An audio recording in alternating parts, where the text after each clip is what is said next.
So you think your factory audio system is great? Let's kind of break that down and figure out what that means and what you're actually getting with the factory audio system. So nice high-end cars, they generally come with higher-end audio systems like Bose, Burmeister, B&O, Bowers & Wilkins, Harman Kardon, Fender. I could go on forever. But what are you actually getting when you're getting those audio systems? So right here, this is a speaker out of a Bentley Bentayga. Also, the same speaker that's in a Audi RS6. Same speaker that's also in a Lamborghini Urus. So, how can that be if the Bentley has the name system, the RS6 has the B&O system, and the Urus has the Burmeister system? Because it is. It's the same exact speaker, the same exact part number in all three cars. But how can that be? Because they're three different coined, different manufacturer systems.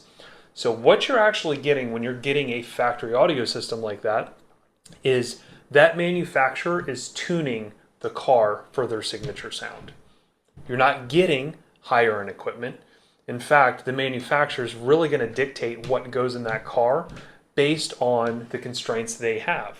Cost, weight for gas mileage reasons, all that kind of stuff is going to be a big factor when it comes with the factory audio system. Obviously, weight is going to be a big contributing factor of what makes a quality component versus a crappier component. So a lot of times you'll see a lot of paper, plastic materials in factory speakers. A lot of times they'll use a smaller magnet structure in a factory speaker. They're going to resonate easier. They're not going to have the same frequency response as a better driver. So again, same part number, speaker in all different cars. So when you're sitting in your car and you think it has great sound, just understand your reference is just telling you that's better than the last car you sat in, but it doesn't mean by any means or any stretch that that is actually a good sounding car, because from the aftermarket side of things, it gets way better, and we'll break that down in another video. Factory audio system upgrades part 2. Now we're going to kind of show you the differences between a factory speaker versus a nice high-end aftermarket speaker. So again, this is going to be your mid-bass in the three cars that I had mentioned earlier in the prior video, the Urus, the Bentayga, and the RS6. Three different manufacturers, same speaker. When we look at its replacement speaker, what I would use in a client's car, a lot of times we'll go after something like this, Focal. This is the Utopia. You're going to notice right off the rip, the back, right? The voice coil in this one is going to be much larger than this one. So the accuracy, the control of this driver is going to be much greater. The cooling of this driver is going to be much greater. The output's going to be better. It's going to have more X-Max, which means you're going to get more mid-bass. The frequency response is also going to be a little bit better. So if you're not using a three-way and you're only using a two-way, well, the gap between this and the next driver is going to be a lot less. But quality components, right? It's going to help the resonance. It's going to help everything about the speaker. So in the aftermarket, we're not worried about weight as much as we are from the factory. The factory, again, is trying to keep the weight down as low as possible, and they're going to find every measure to conserve weight, and a lot of times the easiest part is going to be the audio system. So the aftermarket driver is going to be far superior quality than what's going to be in there from the factory. If we look at this version, this is the Focal Kevlar. If you just literally look at the difference between the two drivers, so much more control in something like this versus something like this. Better materials. We have a paper cone versus a Kevlar cone. Again, money is going to be in the materials. The manufacturer is going to save money when they're choosing the materials for the speakers. So as long as, and big as, you can find an installer in your area that can tune the car much like the factory can tune the car, that is going to give you the better result. 10 times out of 10 over the factory audio system. Stay tuned for part 3 of the video to find out why we just can't swap speakers with better ones and expect better sound. All right, this is going to be part 3 of the factory audio system and how we can upgrade audio systems in modern vehicles. Not as easy as it used to be where we could just swap out speakers and expect better sound. Again, this is going to be our mid-range in that Bentayga, in the RS6, and in the URIS. This is going to be the replacement of what that driver would be. Again, much better quality across the board, much more control. I mean, you can just really see the difference across the board. With the factory speaker, the car is going to be tuned for this speaker specifically. So if this was in the Bentayga with the name system, name, the company, they are EQing this factory driver for the construction and the atmosphere this sits in the car for only this speaker.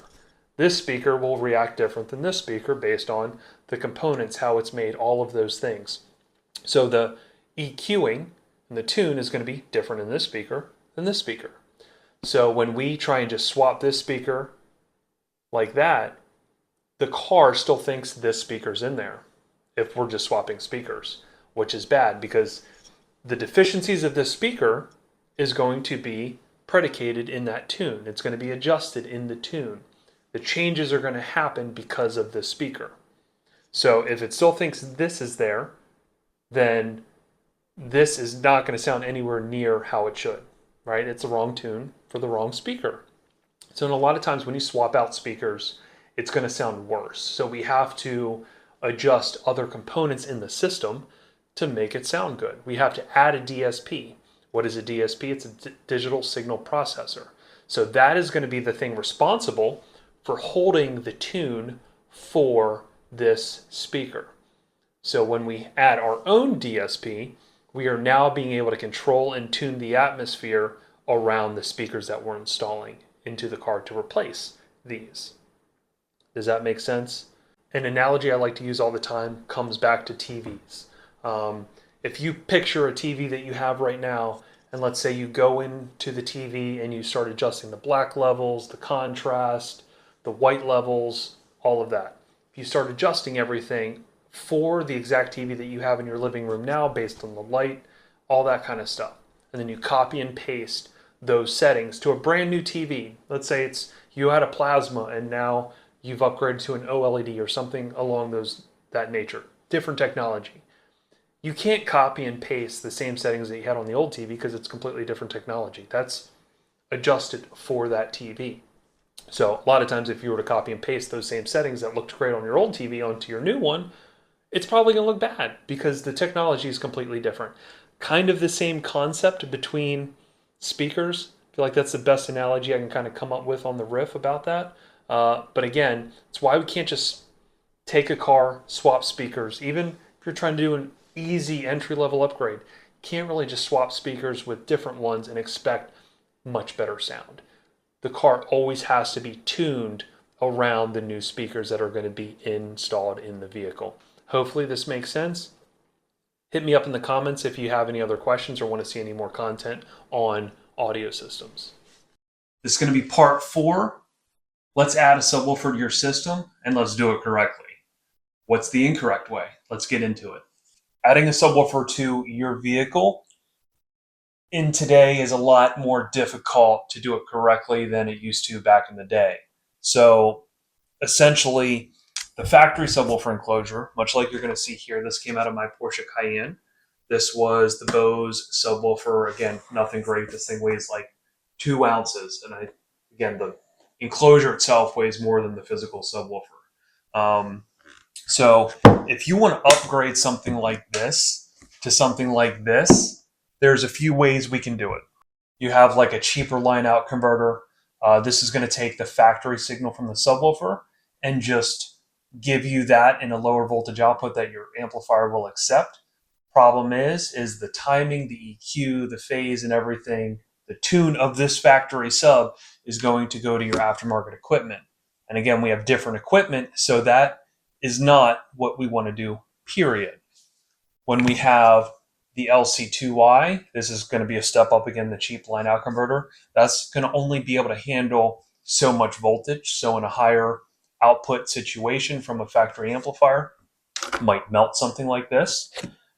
We have something like this, which will have the ability to handle, I believe, up to like 40 volts of input. So from a low-end cost standpoint, this is going to be your upgrade when doing a subwoofer. It's also going to have some of the lower end bass restoration if the frequencies are not there in the subwoofer signal, because they're trying to protect this sub because it's not designed to play lower frequencies. They don't want you to blow it. Some of those frequencies are going to be removed from the EQ. It might be high passed at 30 hertz, 40 hertz, might have a drop off. This will fill in that small void. But again, wrong way to upgrade your subwoofer. It takes a lot more to physically make it sound how it's supposed to. So now let's break that down. How is it supposed to sound? Well, a subwoofer in any audio system is supposed to be blended so much into the audio system where you can't discern how much mid bass is playing from the doors and what the subwoofer is doing. It should sound all in unison in the center of your dashboard. So, for instance, this subwoofer enclosure mounts under the rear compartment, rear storage compartment of the Cayenne. So back of the SUV, under the floor, that's where this factory sub is. But when you're listening to the system from the factory, it doesn't sound like there's a subwoofer in the car. It just sounds like there's a lot of mid bass up front. And why is that? Because this is tuned into the car's system. So this subwoofer is going to be perfectly in phase with the front mid bass in the lower part of the doors, meaning the transition between the crossover points is going to be pretty much perfect. There's not going to be any cancellation between the two drivers. If this is out of phase with the front speakers, you're then going to hear where the front speakers are emanating from and where the subwoofer is emanating from, because you're going to hear that cancellation. The brain's going to pick that up. So when we add the new subwoofer, we cannot use the signal from the factory as it is from the factory, right? We're basically going to have to now manipulate the timing, manipulate the phase, manipulate the crossover points, so this sub is in perfect phase with the front mid bass, right? The only way that you can do that is if you're adding some sort of a DSP. So if we're adding a subwoofer into a factory audio system, the most entry-level way and cheapest way to do it is going to be adding some sort of a DSP amplifier. There's many versions, many different companies make something like this, but essentially we would use something like the Helix V12 to continue to run all the speakers in the car active. And then this would have a EQ'd output that we can have the subwoofer run off its own amplifier. In this case, something like the P1. So in this specific scenario, we have a BMW XM SUV. It has the Bowers and Wilkins system. Decent factory drivers. We're just going to re-amplify the factory drivers. So we're going to have more output, right? Because we have more power from these amplifiers. We have cleaner power, cleaner signal. So it's going to sound much better. And on top of that, we're going to be able to control the subwoofer.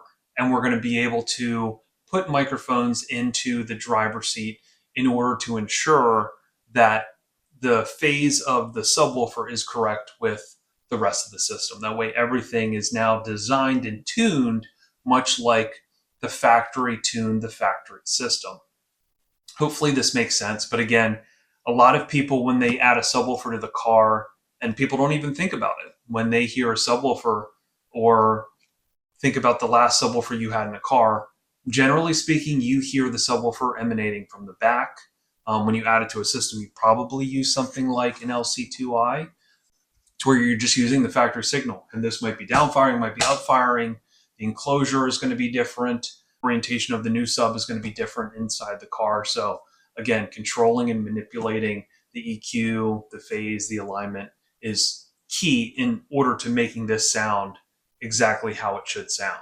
So it's much more integrated to do this correctly versus just throwing a sub in a car and expecting that you're going to get great results. More likely than not, you have a system where you're hearing the subwoofer in the back of the car, and that's just people's natural inclination to think because that's what they're used to.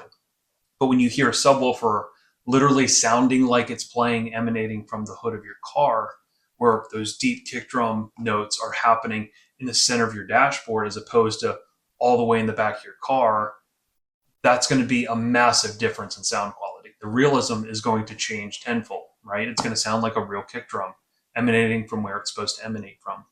So that's how we upgrade the audio in a current car. If you just want to add subwoofers, much more involved than just adding a line out converter, because again, you're never going to reap the benefits of the physical tier of equipment that you're installing. Follow along for more. Until next time, peace.